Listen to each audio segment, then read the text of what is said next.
बच्चों, आज हम यहाँ पर हिंदी अविरल की पाठ्य पुस्तक से जिस पाठ का अध्ययन करने वाले हैं, उस पाठ पर आने से पहले हम यहाँ पर कुछ चित्रों को देखेंगे। यह देखिए बच्चों, यहाँ पर हम अपने भारत देश का चित्र देख रहे हैं ना बच्चों। इसके साथ ही पंडित जवाहरलाल नेहरू और भारत के वर्तमान समय के प्रधानमंत्री नरेंद्र मोदी जी हैं। बच्चों, पंडित जवाहरलाल नेहरू को हम चाचा नेहरू के नाम से भी जानते हैं। चाचा नेहरू के नाम से जानते हैं ना बच्चों। यह हमारे भारत देश के प्रथम प्रधानमंत्री थे और नरेंद्र मोदी जी हमारे भारत देश के वर्तमान समय के प्रधानमंत्री हैं। बच्चों, जिस पाठ का आज हम यहाँ पर अध्ययन करने वाले हैं, उस पाठ का नाम है लाल बहादुर शास्त्री। बच्चों, लाल बहादुर शास्त्री जी हमारे देश के दूसरे प्रधानमंत्री थे। लाल बहादुर शास्त्री हमारे देश के दूसरे प्रधानमंत्री थे, जिनके बारे में हम आज यहाँ पर विस्तार से जानेंगे। तो चलिए बच्चों, लाल बहादुर शास्त्री, इस पाठ को आज हम यहाँ पर देखेंगे। पाठ 16, लाल बहादुर शास्त्री। संसार में बहुत कम ऐसे व्यक्ति हैं जो केवल अपने बारे में न सोचकर दूसरों के बारे में सोचते हैं, दूसरों के दुख को अपना दुख समझते हैं। ऐसे ही छोटे कद के, साधारण से दिखने वाले स्वतंत्र भारत के दूसरे प्रधानमंत्री थे श्री लाल बहादुर शास्त्री। इन्होंने देश की बागडोर संभालने में जिस समझदारी और दूरदर्शिता का परिचय दिया, वह ऐतिहासिक है। बच्चों, संसार में बहुत कम ऐसे व्यक्ति हैं, हमारे इस विश्व में बहुत ही कम ऐसे व्यक्ति हैं जो केवल अपने बारे में न सोचकर दूसरों के बारे में सोचते हैं, जो केवल अपने बारे में नहीं सोचते हैं, दूसरों के बारे में भी सोचते हैं। दूसरों के दुख को वे अपना दुख समझते हैं। ऐसे ही छोटे कद के अर्थात बच्चों जिनकी लंबाई छोटी हो, ऐसे ही छोटे कद के, साधारण से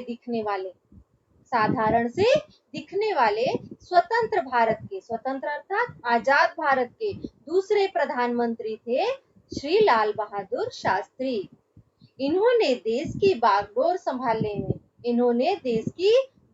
संभालने में अर्थात उसकी रक्षा करने में जिस समझदारी और दूरदर्शिता का परिचय दिया, वह ऐतिहासिक है। दूरदर्शिता अर्थात दूर की सोचने वाला लाल बहादुर शास्त्री ने जो परिचय दिया, वह ऐतिहासिक है। चलिए बच्चों, इसके शब्दार्थ देख लेते हैं। शब्द अर्थ। शब्द क्या है? साधारण। साधारण का अर्थ क्या है? सामान्य, मामूली। स्वतंत्र, स्वतंत्र का अर्थ आजाद। दूरदर्शिता, दूरदर्शिता का अर्थ दूर की बात सोचने वाला। चलिए बच्चों, आगे चलेंगे। लेकिन व्यक्तित्व बहुत ही सरल था। इनका व्यक्तित्व कैसा था? इनका व्यक्तित्व बहुत ही सरल था, परंतु जहाँ देश की बात आती थी, वहाँ ये बड़े ही मजबूत व्यक्ति थे। लाल बहादुर शास्त्री का जन्म उत्तर प्रदेश के रामनगर के एक साधारण परिवार में 2 अक्टूबर 1904 को हुआ था। इनके पिता शारदा प्रसाद एक स्कूल में अध्यापक थे। शास्त्री जी की माँ सरल स्वभाव की थी। उनमें सच्चाई, स्वाभिमान तथा देशभक्ति की भावना कूट-कूट कर भरी थी। इनका व्यक्तित्व कैसा था बच्चों? लाल बहादुर शास्त्री का व्यक्तित्व बहुत ही सरल था, परंतु जहाँ देश की बात आती, वे बड़े ही मजबूत व्यक्ति थे। वहाँ ये बड़े ही मजबूत व्यक्ति थे। लाल बहादुर शास्त्री का जन्म उत्तर प्रदेश के, इनका जन्म कहाँ हुआ था? उत्तर प्रदेश के रामनगर के एक साधारण परिवार में हुआ था। और इनका जन्मदिन क्या है? 2 अक्टूबर 1904 को इनका जन्म हुआ था। इनके पिता शारदा प्रसाद एक स्कूल में अध्यापक थे। क्या थे बच्चों? इनके पिता अध्यापक थे। शास्त्री जी की माँ सरल स्वभाव की थी। इनकी माँ कैसी थी? सीधे साधे स्वभाव की थी। उनमें सच्चाई, स्वाभिमान तथा देशभक्ति की भावना कूट-कूट कर भरी थी। स्वाभिमान अर्थात आत्मसम्मान, आत्मगौरव की भावना कूट-कूट कर भरी थी। चलिए बच्चों, इसके भी शब्दार्थ देख लेते हैं। शब्द स्वाभिमान, इसका अर्थ क्या है बच्चों? आत्मसम्मान, आत्मगौरव। चलिए आगे देखेंगे। शास्त्री जी के बचपन का नाम नन्हे था। बाल्यकाल में इन्हें कई कठिनाइयों का सामना करना पड़ा। जब शास्त्री जी केवल 1.5 वर्ष के थे, तभी इनके पिता का देहांत हो गया। इनके परिवार पर मुसीबतों का पहाड़ टूट पड़ा। परंतु शास्त्री जी की माँ इतनी स्वाभिमानी थी कि उन्होंने किसी के आगे हाथ नहीं फैलाया। वे उन्हें लेकर अपने पिता के घर चली गई। नाना हजारी प्रसाद नाना हजारी प्रसाद शास्त्री जी को खूब लाड़ प्यार करते थे। परंतु शायद किस्मत, शास्त्री जी के बचपन का नाम क्या था बच्चों? नन्हे। बाल्यकाल में इन्हें कई कठिनाइयों का सामना करना पड़ा। बाल्यकाल अर्थात बचपन के दिनों में इन्हें कई कठिनाइयों अर्थात कई मुसीबतों का सामना करना पड़ा। जब शास्त्री जी केवल 1.5 वर्ष के थे, जब शास्त्री जी केवल 1.5 साल के थे, तभी इनके पिता का देहांत हो गया, इनके पिता की मृत्यु हो गई। इनके परिवार पर मुसीबतों का पहाड़ टूट पड़ा। परंतु शास्त्री जी की माँ इतनी स्वाभिमानी थी कि उन्होंने किसी के आगे हाथ नहीं फैलाया। उनकी माँ इतनी स्वाभिमानी थी कि उन्होंने किसी के आगे अपना हाथ नहीं फैलाया। वे उन्हें लेकर अपने पिता के घर चली गई। वे शास्त्री जी को लेकर कहाँ चली गई? अपने पिता के घर। शास्त्री जी के पिता जो थे, वे क्या? नाना हजारी प्रसाद शास्त्री जी को खूब लाड़ प्यार करते थे। वे शास्त्री जी को बहुत मानते थे। चलिए बच्चों, इसके शब्दार्थ देखेंगे। शब्द बाल्यकाल अर्थात बचपन का समय, किस्मत, भाग्य। परंतु किस्मत को ये भी मंजूर नहीं था। अभी शास्त्री जी 4 कदम चलना ही सीखे थे कि नाना ने भी इनसे अपनी उंगली छुड़ा ली। शास्त्री जी का भविष्य फिर दोराहे पर आकर खड़ा हो गया। माँ की समझ में नहीं आ रहा था कि अब वे क्या करें। वे बहुत चिंतित थी कि किस प्रकार शास्त्री जी की आगे की पढ़ाई जारी रखे और उन्हें आत्मनिर्भर बना सके। परंतु किस्मत को ये भी मंजूर नहीं था। किस्मत अर्थात भाग्य, किस्मत को मंजूर नहीं था, क्योंकि उन्हें नाना खूब लाड़ प्यार करते थे और नाना भी उनके चले गए। अभी शास्त्री जी 4 कदम चलना ही सीखे थे कि नाना ने भी इनसे उंगली छुड़ा ली, अपनी उंगली छुड़ा ली। शास्त्री जी से नाना भी उंगली छुड़ाकर चले गए। शास्त्री जी का भविष्य, भविष्य अर्थात उनका जो भविष्य था, वो फिर दोराहे पर आकर खड़ा हो गया। मतलब उनके पिता की तो मृत्यु हो ही गई थी बच्चों, और उनके नाना भी चले गए उनका साथ छोड़कर। उनके नाना की भी मृत्यु हो गई। माँ की समझ में नहीं आ रहा था कि अब वे क्या करें।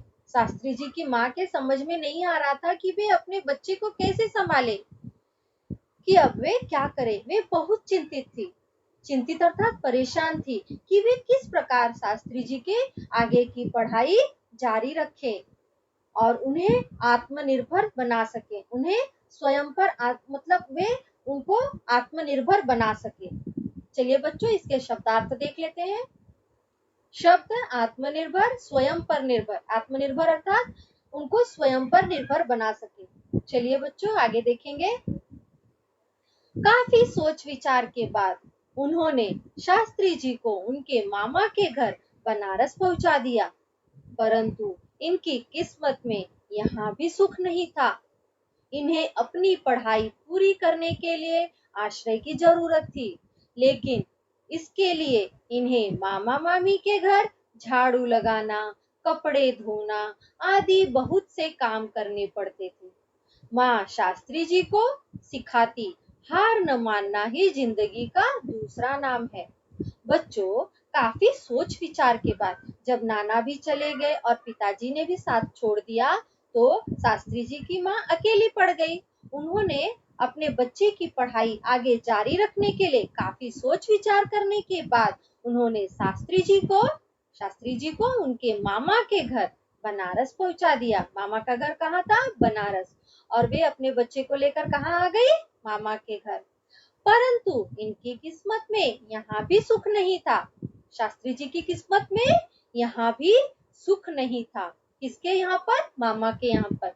इन्हें अपनी पढ़ाई पूरी करने के लिए आश्रय की जरूरत थी।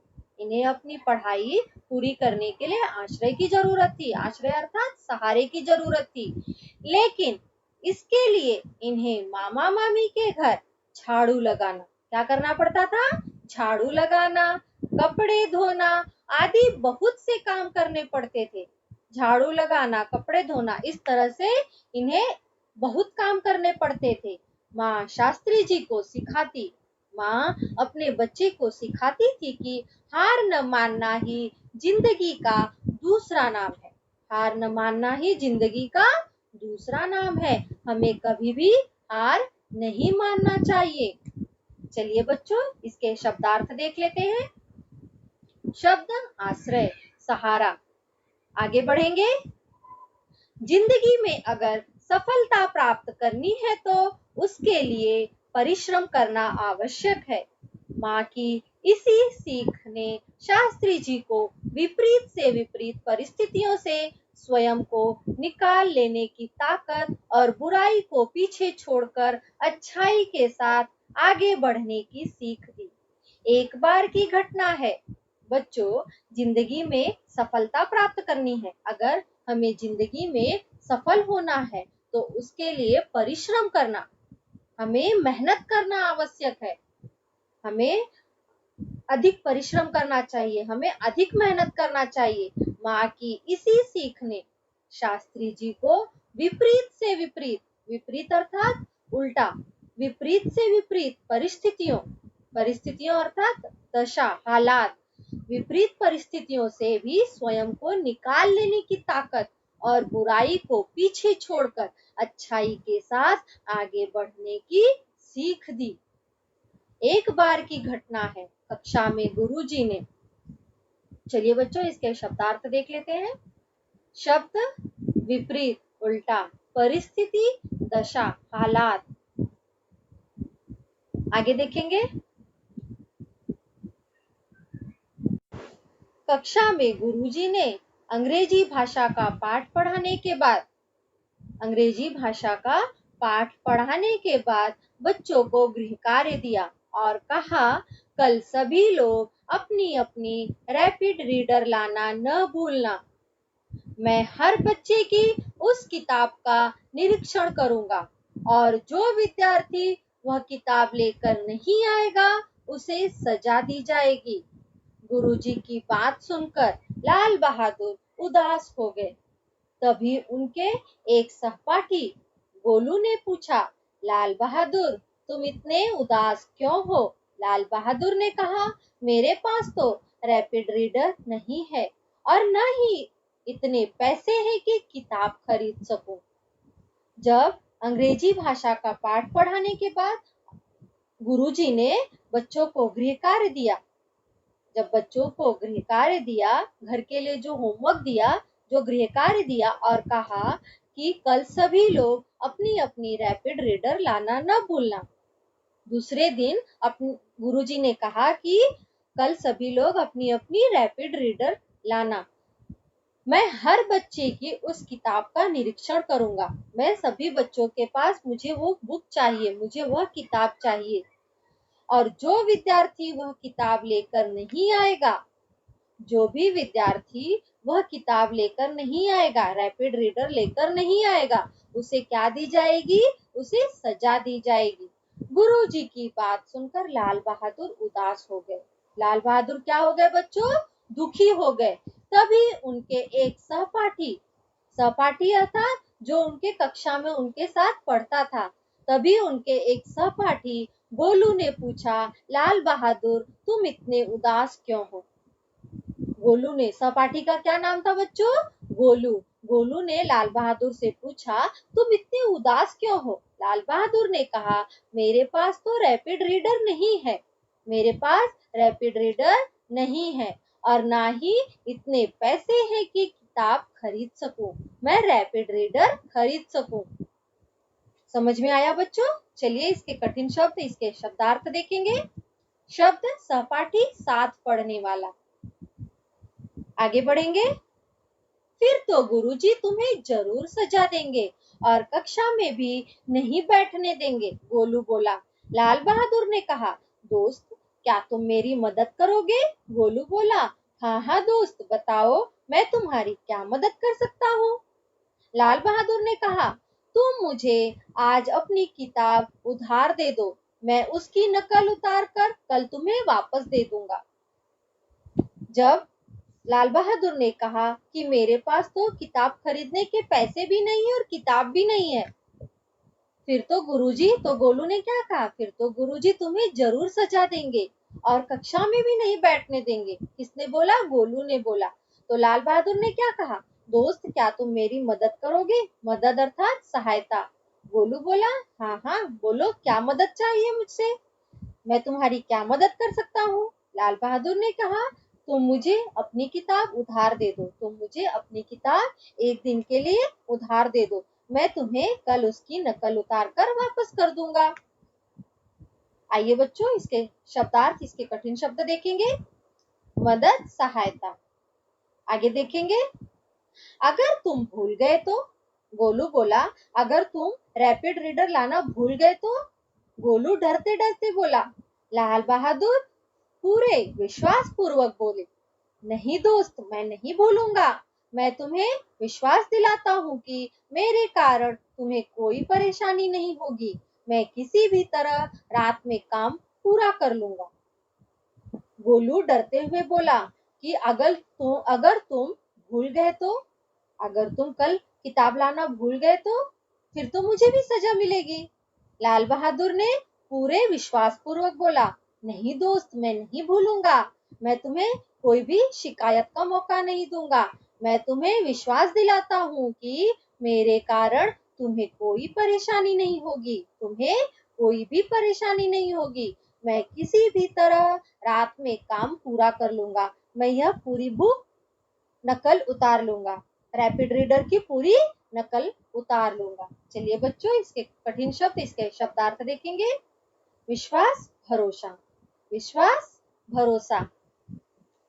तो बच्चों, लाल बहादुर शास्त्री इस पाठ को आज यहाँ पर जितना समझाया गया है, उम्मीद करती हूँ कि वह आप सभी को अच्छे से समझ में आ गया होगा। अब इस पाठ के बचे हुए भाग का अध्ययन हम अगली कक्षा में करेंगे। मैं आप लोगों से इसी के साथ विदा लूंगी। धन्यवाद।